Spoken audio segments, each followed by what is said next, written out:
Tecnologías ambientales emergentes, aprovechamiento y conservación de las aguas. El aprovechamiento, la conservación y las técnicas utilizadas para lograr que el agua sea apto para el consumo humano es uno de los retos que muchos países actualmente están confrontando. Ante la futura escasez de este recurso vital para la supervivencia de la humanidad, se ha generado una serie de tecnologías relacionadas con el procesamiento de potabilización del agua, incluyendo la desalinización. La disponibilidad del agua y sus usos. El cuerpo humano, al igual que la capa terrestre, se compone aproximadamente de un 70% de agua. El agua potable es agua natural obtenida de un vasto cuerpo de agua que luego de pasar por un riguroso, reglamentado y examinado proceso de filtración o purificación, queda apta para el consumo humano. Considerando esa capa terrestre como un todo, se afirma que el 97% de ella se compone de agua salada en mares y océanos y el 2% es agua congelada en los polos norte y sur, por lo que es agua que no podemos utilizar. Entonces contamos con tan solo un 1% de agua dulce para consumo ubicada en los ríos, quebradas, lagos, embalses, acuíferos y manantiales. Básicamente le presento, ¿verdad?, lo que es la disponibilidad del agua y los usos. En cuanto a los usos, el 69% del sector se utiliza en el sector agropecuario, el 19% en el sector industrial y el 12% en el sector municipal. Básicamente el agua pasa por un proceso el cual se llama el ciclo hidrológico, el cual es el movimiento continuo desde la atmósfera a la tierra a través de la condensación y precipitación y su regreso a la atmósfera por medio de la transpiración y evaporación. Por eso clasificamos los abastos o cuerpos de agua en dos categorías: aguas superficiales, los cuales son los ríos, quebradas, embalses, océanos, y aguas subterráneas compuestas de acuíferos y de manantiales. El ciclo del agua potable. El ciclo del agua potable tiene un proceso de purificación que ocurre en una planta de filtración. Este proceso consiste de 7 pasos, los cuales comenzamos con la toma de aguas crudas en el abasto de agua natural. El agua natural o cruda de los abastos conducida a la planta de filtración. El sedazo parrilla elimina los sólidos que se encuentran en el agua.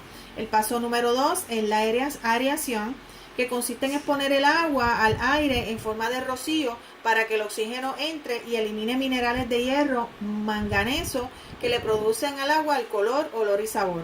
El paso 3 es la aplicación de químicos, de productos químicos. El polímero, que es un agente químico que coagula, que atrapa los sólidos del agua. La cal controla la acidez o alcalinidad del agua y el cloro gaseoso diluido la desinfecta.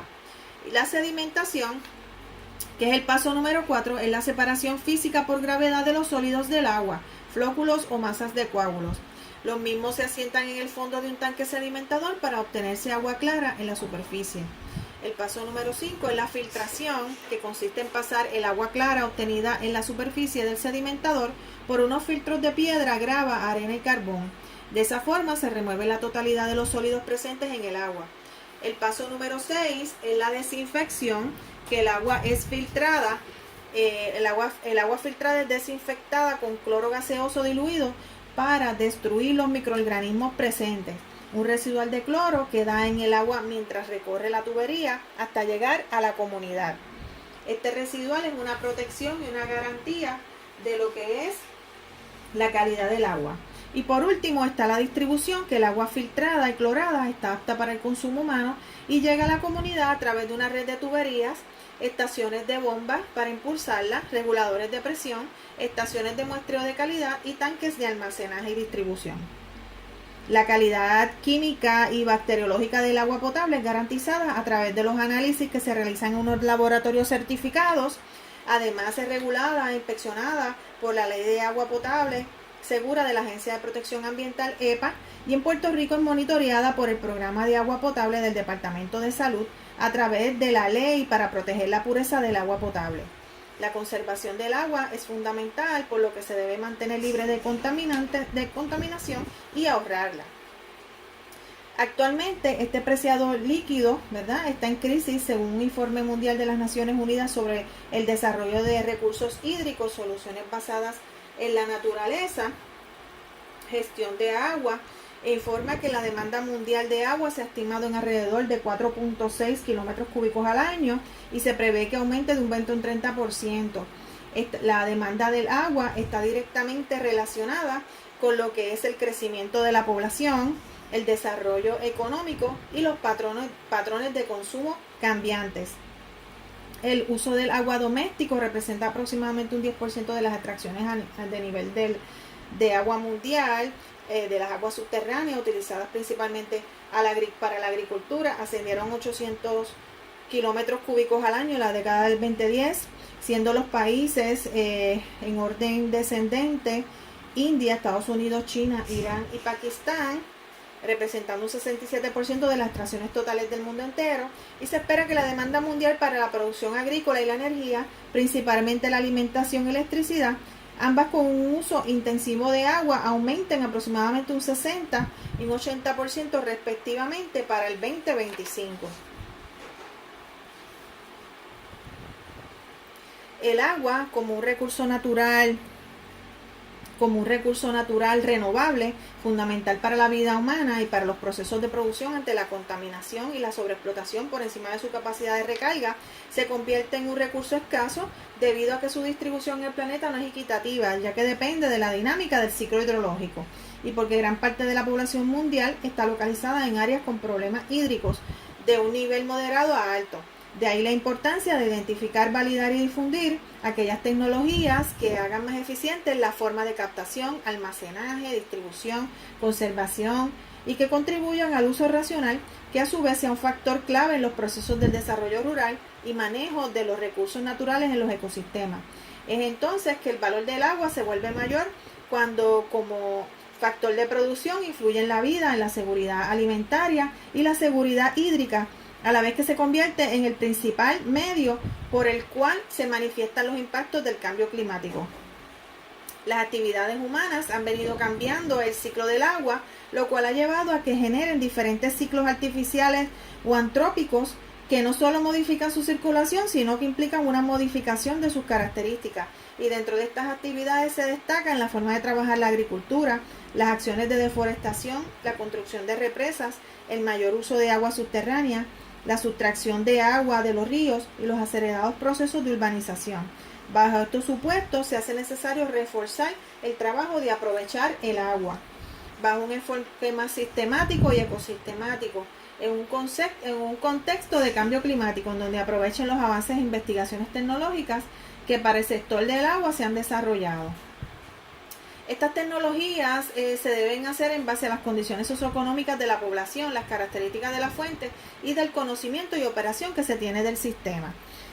Tenemos lo que se llama el reuso del agua natural en la potabilización, desde la bocatoma, desarenación, medición, dosificación de químicos, sedimentación, clarificación, filtración, desinfección y almacenamiento. Es así como con un control efectivo de medición en la entrada y salida, con elementos de desarenación y sedimentación avanzados, con filtración en donde el lavado agua-aire se han implementado, logrando reducciones en el proceso de lavado del lecho filtrante de hasta un 45% del agua consumida, en donde se involucre la automatización que permita reducir el consumo de químicos en más de 30%, donde los controles permitan detectar oportunamente las variaciones de las condiciones de trazabilidad de agua, evitando desperdicios y mayores consumos de los insumos químicos necesarios, y en donde se pueda controlar las redes y tanques de almacenamiento desde un centro de control para armonizar la distribución y evitar las pérdidas y sobrepresiones en la red que llevan a daños y reparaciones costosas. En cuanto a lo que son los sistemas de filtración, básicamente tenemos la filtración convencional, que hablamos de ella anteriormente, la filtración directa, filtración con tierra diatomácea, la filtración lenta con arena, filtración con bolsa y cartucho, filtración de cerámica y filtración biológica con arena. Tenemos los filtros empacados, los filtros de carbón activado.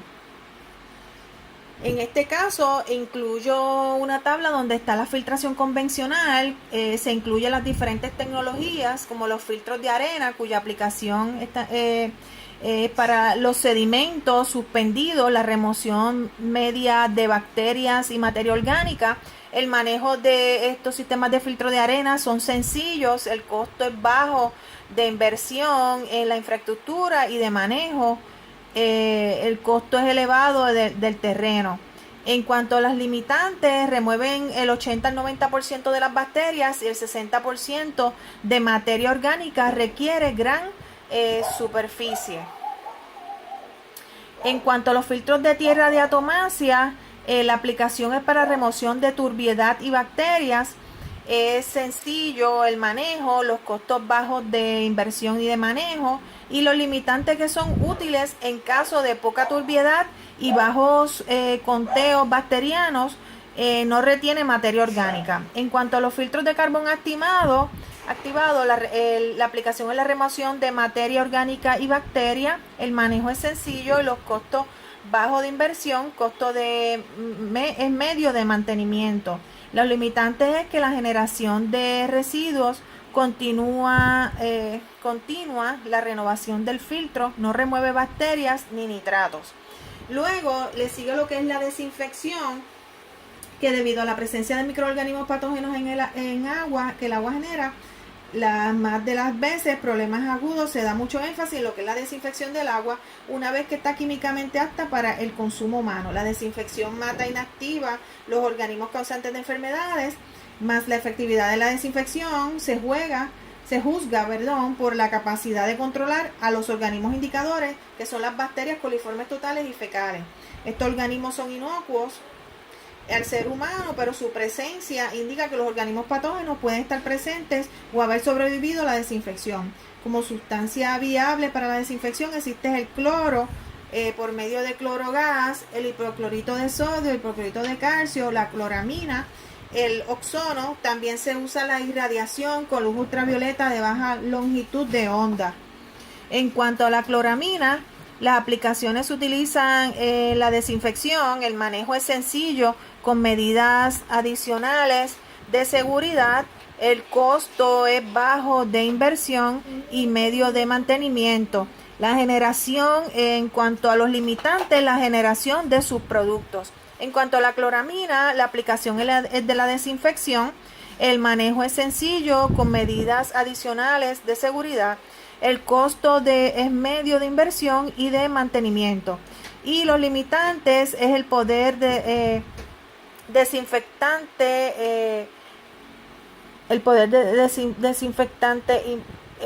limitado.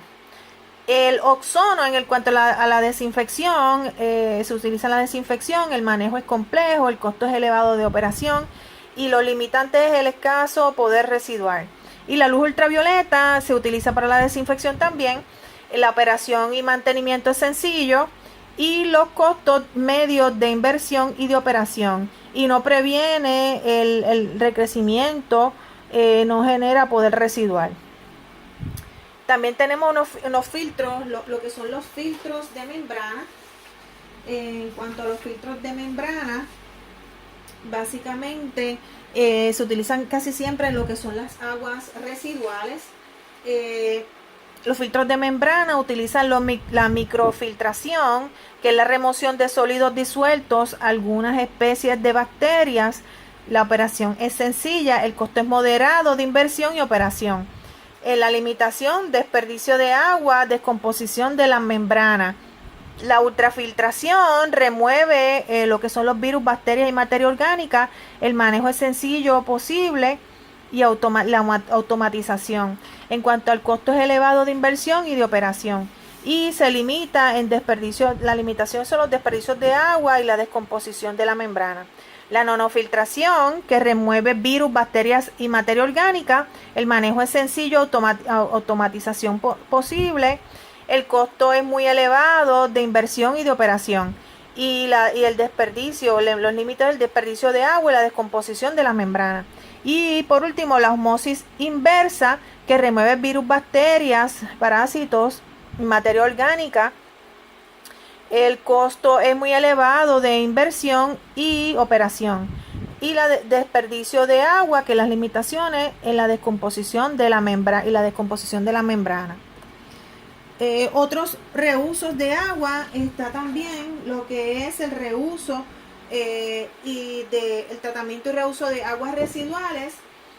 Estos tratamientos naturales, ya sean lagunas de oxidación, los que utilizan plantas acuáticas, wetlands, los convencionales a base de estructuras que tienen varias fases como el pretratamiento, tratamiento primario, el secundario, ya sea biológico, aeróbico y anaeróbico, las membranas, los biodiscos o químicos, tratamiento terciario que busca llegar al reuso más eficiente y más confiable, y finalmente post-tratamiento que busca llevar el agua a condiciones que permitan su reuso en el consumo, tal como lo viene haciendo Singapur en un programa que se llama el NetWater. Aunque existe la tecnología para producir agua potable usando los efluentes de aguas residuales tratadas, los efluentes de aguas residuales son utilizados principalmente de manera más eficiente en lo que es el riego agrícola, infiltración a los acuíferos de subsuelo, en donde este actúa como un filtro natural, como aguas de enfriamiento en aplicaciones industriales, riego municipal, campos de golf, en zonas verdes públicas, aguas para recreo designadas solamente para un contacto corporal parcial y uso doméstico no potable. Básicamente, en términos de lo que son es el agua, el reuso del agua de lluvia, son aguas con condiciones que permiten múltiples usos con o sin tratamiento, y el problema se presenta en su almacenamiento y en el control. Los nuevos desarrollos urbanos y de vivienda deben completar la captación, recolección, almacenamiento, tratamiento y reuso de estas aguas, tal como lo están haciendo también en la ciudad de Singapur. Por último está la desalinización o reuso de agua salobre. Este otro proceso específico de reuso de agua, en donde si no es por la tecnología no podría ser utilizado. Ha surgido debido a la necesidad de satisfacer las crecientes demandas de agua dulce, especialmente en las áreas de extrema escasez desérticas y semidesérticas. Por ello, se han llevado a cabo numerosas investigaciones centradas en conseguir métodos eficaces para eliminar la sal del agua del mar y las aguas salobres. Como resultado, se han desarrollado varios procesos de producir el agua dulce a costos accesibles. Los procesos desarrollados tecnológicamente son la evaporación de múltiples efectos, destilación por compresión de vapor, evaporación súbita, cuyos procesos consisten en calentar el agua del mar e introducirla por medio de una bomba en tanques de baja presión, donde el agua se evapora bruscamente y al condensarse el vapor se obtiene agua pura. La congelación, que tiene como base los diferentes puntos de congelación del agua dulce y el agua salada. Los cristales de hielo que separan el agua salobre se lavan para extraerle la sal y se derriten, convirtiéndolos así en agua dulce. Osmosis inversa, que consiste en el empleo de presión para hacer pasar el agua a través de una fina membrana que impide el paso de los minerales. La electrodiálisis, que utiliza desalinar las aguas salobres. Cuando la sal se disuelve en agua, se separan iones positivos y negativos que son extraídos pasando una corriente eléctrica a través de las membranas aniónicas y catiónicas. En el caso de este proceso, pues básicamente tiene desventajas, que es el alto costo del proceso, la contaminación para con el planeta, los requerimientos de energía a gran escala y una dependencia de las conocidas energías fósiles. Y las desventajas también, la interrupción del ecosistema, pues interrumpido por los muchos organismos marinos, y la introducción de nuevos contaminantes al ambiente que se ve en contacto con el proceso. Básicamente, como parte de lo que es mi conclusión, que pues debido a la escasez del agua que se avecina, debemos concientizarnos sobre la necesidad de conservación de los suministros disponibles y aplicar las técnicas disponibles para que generaciones futuras puedan disfrutar este recurso natural vital para la supervivencia de la humanidad. Y le incluyo las referencias utilizadas. Eso sería todo. Gracias.